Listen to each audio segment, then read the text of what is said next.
बहुजन समाज के जागरूक श्रद्धावान उपासक उपासिकाओं जो बुद्धिज्म में विशेष आस्था और विश्वास रखते हैं, उस मार्ग पर चलते हैं, चलने के लिए वचनबद्ध हैं। उन सभी से विशेष अपील है और अपील उनसे है जो बुद्ध धम्म के धम्मगुरु पूज्य भदंत भिक्खु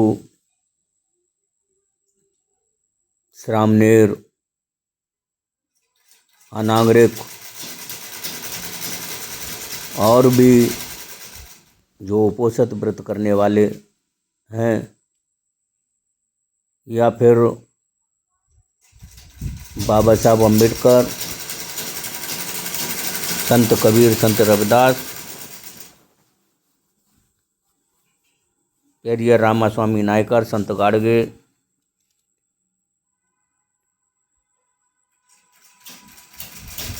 शिक्षा के जनक महात्मा फुले, शिक्षा की देवी सावित्रीबाई फुले,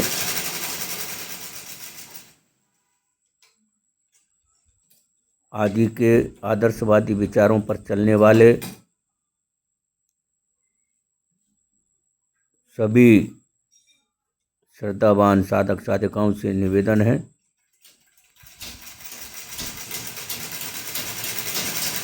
कि भिक्खु और उसका व्रत क्या होना चाहिए, इसके ऊपर कल बताया था, कल के वीडियो में बताया था कि आज ये बताया जाएगा। वही मैं भिक्खु नागतीर्थ प्रदेश अध्यक्ष अखिल भारतीय भिक्षु महासंघ मध्य प्रदेश आपके बीच में इस वीडियो में रखने जा रहा हूँ। आपसे सभी से निवेदन है कि इस वीडियो को ज़्यादा से ज़्यादा प्रचारित करने के लिए, जन जन तक पहुँचाने के लिए और अमल करने के लिए इसे ज़्यादा से ज़्यादा संख्या में लाइक करें, सब्सक्राइब करें और शेयर करें। किस प्रकार का भिक्खु और उसका व्रत हो। नंबर 1, एक उपासक अथवा एक श्रामणेर भी शील ग्रहण करता है, उसे उसका पालन करना अनिवार्य होता है। एक भिक्षु तो उन शीलों को ग्रहण करने के साथ साथ उन्हें कभी न तोड़ने का व्रत भी लेता है। यदि वह इन व्रतों को भंग करता है तो वह दंड का भागी होता है। एक भिक्खु स्त्री गमन से व्रत रहने का भी व्रत ग्रहण करता है। एक भिक्खु चोरी से व्रत रहने का व्रत ग्रहण करता है। एक भिक्खु किसी प्राकृतिक शक्ति के बारे में सेखी न मारने का व्रत ग्रहण करता है। एक भिक्खु किसी भी की हत्या न करने का व्रत ग्रहण करता है। एक भिक्खु नियमों द्वारा प्रदत्त अनुमति के अतिरिक्त किसी भी अन्य वस्तु को न ग्रहण करने का व्रत लेता है। एक भिक्खु के पास इन 8 चीज़ों के अतिरिक्त और कुछ नहीं होना चाहिए। तो वो चीज़ें हैं 3, चीवर,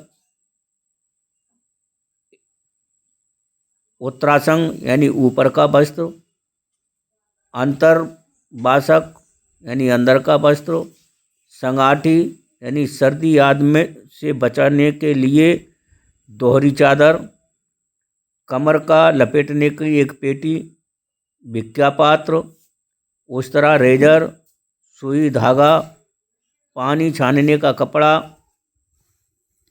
एक भिक्षु अकिंचनता का व्रत लेता है, उसे भोजन मांगकर ही खाना चाहिए।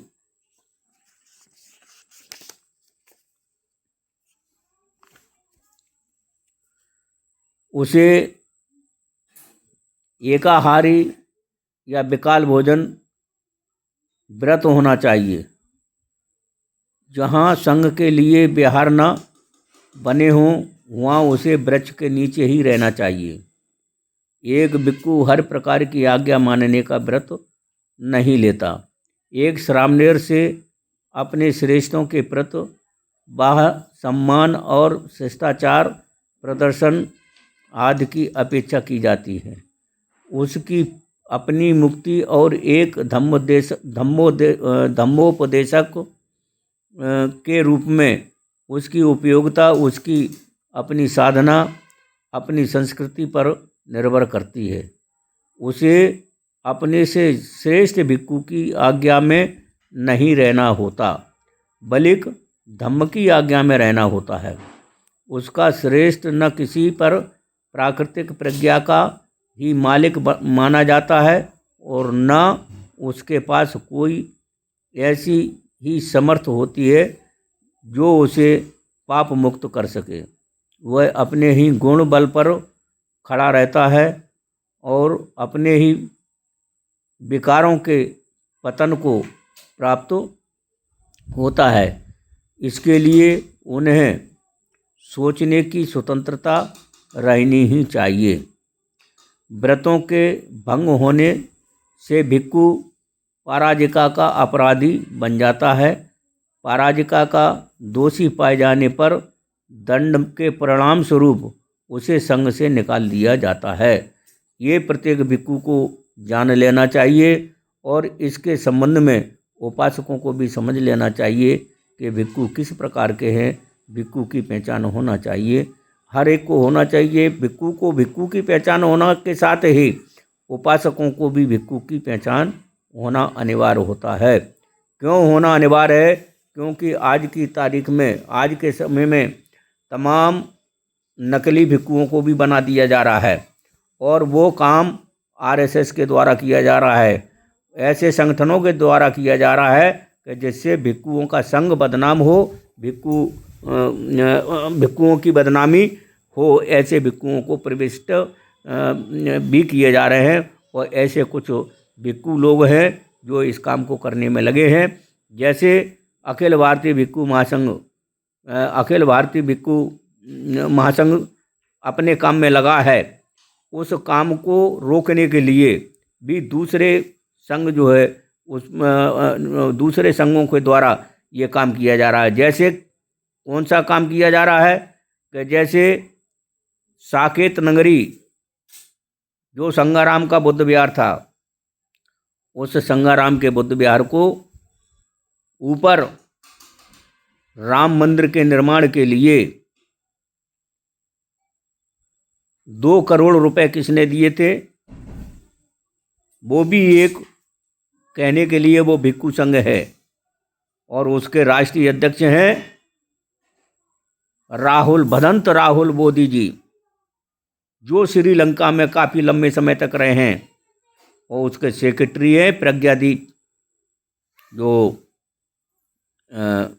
वहाँ पे बुद्धगया में जो विहार बना करके बैठे हैं, वो उसके सेक्रेटरी हैं।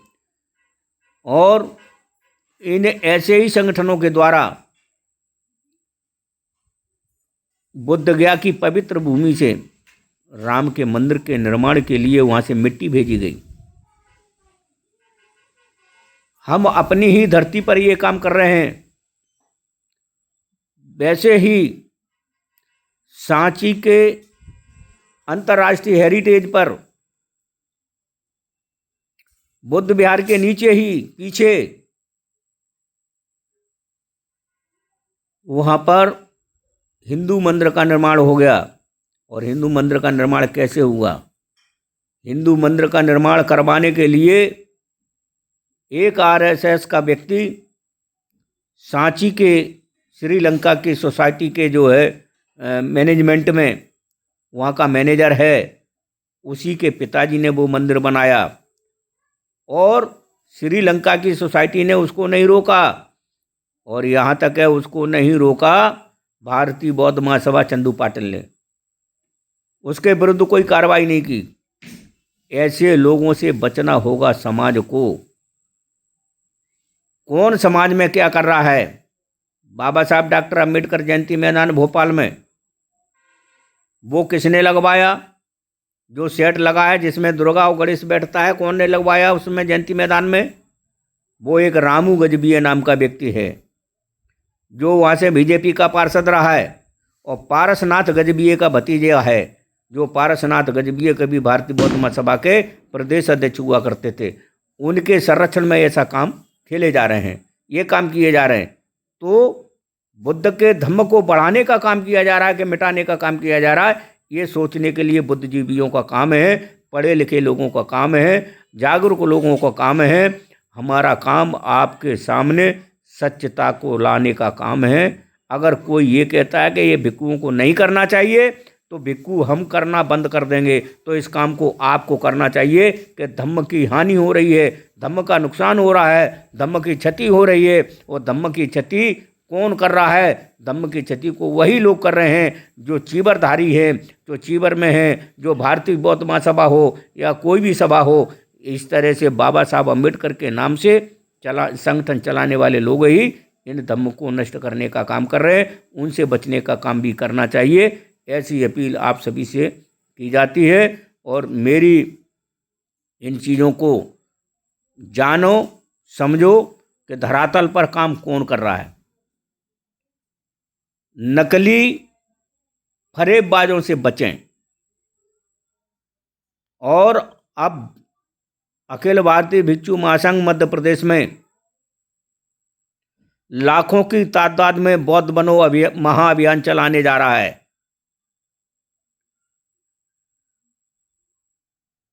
इसके लिए जो लोग इच्छुक हैं वास्तविक बौद्ध बनने के लिए, गजट में बौद्ध होने के लिए, वे लोग धम्म संदेश के चैनल को लाइक करें, सब्सक्राइब करें और अपना कमिटमेंट भी करें। और जो आगे आना चाहते हैं इस काम को करने के लिए, वो भी अपनी सूची हमको भेजें। हम आने वाले 2028 के विधानसभा के चुनाव के पहले आप सबके सहयोग से इस महाअभियान के माध्यम से मध्य प्रदेश की धरती पर 7.5 करोड़ में से 5 करोड़ लोगों को पुनः से अपने घर में वापस लाने का अभियान चलाएंगे। लेकिन इसमें सहयोग आपका सबका जरूरी है। खाली जय भीम बोलने से काम नहीं चलेगा।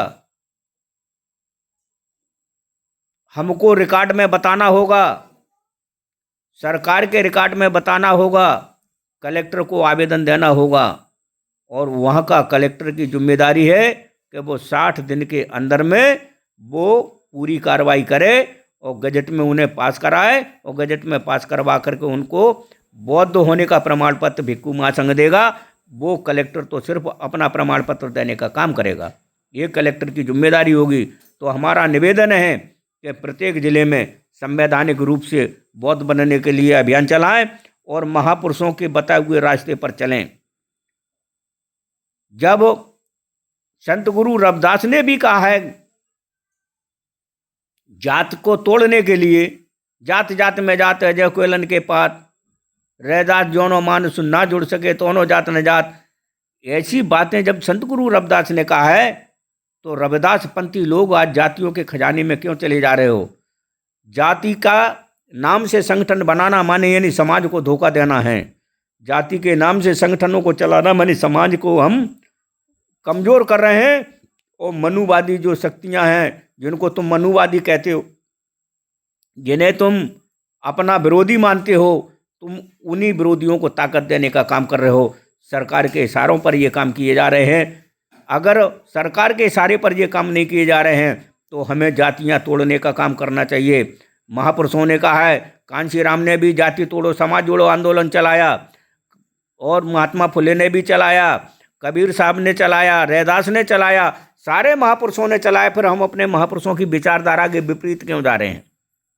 और वही आंदोलन चलाया जो बुद्ध का आंदोलन है, बुद्ध का शासन है, जिसमें न कोई जात है, न कोई वर्ण है, न कोई भेद है, न कोई छोटा है, न कोई बड़ा है, सब एक समान है। हमें शर्म आना चाहिए कि हमारे देश का बुद्ध और दुनिया का बुद्ध बन गया। वो धम्म दुनिया का धम्म बन गया, क्योंकि उसमें पवित्रता है। वो ज्ञानवादी है, वो विज्ञानवादी है, उसमें अंधविश्वास और पाखंड नहीं है। और हमारे देश पे में आज भी हम लोग जो पाखंड में भटके हुए घूम रहे हैं, जो दूसरों के गुलाम बन के घूम रहे हैं, हमें उनकी गुलामी से मुक्त होकर के हमें पुनः से अपने ही पुराने मूल धम्म में, जो भारत का धम्म है, उसमें प्रविष्ट हो जाना चाहिए। और उसमें जल्दी से जल्दी इसके लिए आप लोग तैयार हों और सूचियां बनाना शुरू करें। और हम चाहते हैं कि पहले में हमें नवंबर के महीने में कोई भी एक ज़िले में कम से कम 50,000 लोगों को बौद्ध धम्म की दीक्षा लेने के लिए फार्म में अप्लाई करने के लिए आगे आना चाहिए। और सारे भारत मध्य प्रदेश में आज की तारीख में 55 ज़िले बन चुके हैं। हर ज़िले में, किसी ज़िले में 1 लाख, किसी में 50,000, किसी में 2 लाख, इस तरह से फार्मों का भरना शुरू करें। और ये नवंबर के महीने में कुछ ज़िलों में ये फार्म जमा हो जाना चाहिए। नवंबर के आखिरी तक ये फार्म जमा होना चाहिए। और सबसे ज़्यादा जिम्मेदारी बनती है बुद्ध की धरती रायसेन की, बुद्ध की धरती विदिशा की, बुद्ध की धरती होशंगाबाद की, बुद्ध की धरती सागर की। इन ज़िलों में एक साथ अभियान चले और एक साथ इस काम को करने के लिए लगे।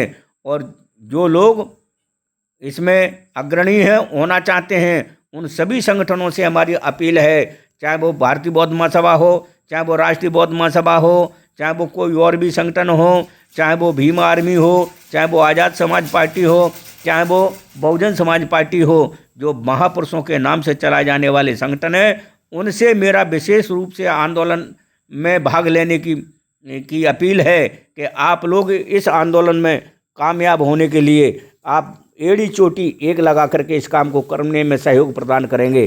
जो भी वाम शेप है, जो भी आपके वंचित बहुजन अघाड़ी है, या जो भी आपके अजाक्स है, कर्मचारियों के संगठन हैं, जो भी राजनीतिक, सामाजिक, धार्मिक और जो भी संगठन हैं, चाहे वो जाटव महासभा हो, चाहे अरवार सभा हो, चाहे वो दोहरे महासभा हो, इन सभी से निवेदन है कि सभी लोग एकजुट होकर के बुद्ध धम्म के लिए काम करें। और ओबीसी महासभा है, ओबीसी महासभा के लोगों से भी हमारा निवेदन है कि बुद्ध धम्म के लिए आगे बढ़ें। क्योंकि आपको मालूम है, अभी आपके दमोह में सतरिया में एक कुशवाहा का क्या किया गया है। इस तरह से मध्य प्रदेश के कई जिलों में किसी को मूत्र पिलाया जा रहा है, किसी के साथ क्या क्या घटनाएं की जा रही हैं। क्या हिंदू रह के तुम यही अपमान झेलना चाहते हो कि यही हिंदू धर्म है, यही तुम्हारा मानवता का धर्म है? जहाँ तुमको कोई पेशाब पिलाता है, कोई गोबर खिलाता है। आप बाबा साहब अम्बेडकर ने तो 1935 में कहा था कि मैं हिंदू धर्म में पैदा हुआ, ये मेरे बस की बात नहीं, लेकिन मैं हिंदू रहकर मरूंगा नहीं, ये बाबा साहब अम्बेडकर ने कहा था। और उस बात को बाबा साहब ने 14 अक्टूबर 1956 को साबित कर दिया। तब से हम बाबा साहब को पढ़ते आ रहे हैं, बाबा साहब की जयकारे लगाते हैं और मंचों से बोलते हैं जय जय जय जय जय भीम, जय जय जय जय जय भीम। तो करोड़ों लोग बोलते हो, ऐसा लगता है कि भारत की धरती पे जय भीम के अलावा और कोई है ही नहीं। लेकिन उस जय भीम को साकार रूप देने के लिए अगर जय भीम बोलने वाले हो तो ईमानदारी से और सच्चाई से आपको तरीके से आपको कानूनी प्रक्रिया के तहत बौद्ध हो जाना चाहिए। और इसके लिए भिक्खु महासंघ अभियान चला रहा है और इस अभियान में आप शामिल हों, ऐसे आपसे सभी से अपील है। आप सभी को ऐसी अपील करते हुए मैं अपनी वाणी को विराम देता हूँ। आप सभी को सादर नमो बुद्धाय। जय भीम, जय भारत, जय संविधान। साधु साधु साधु।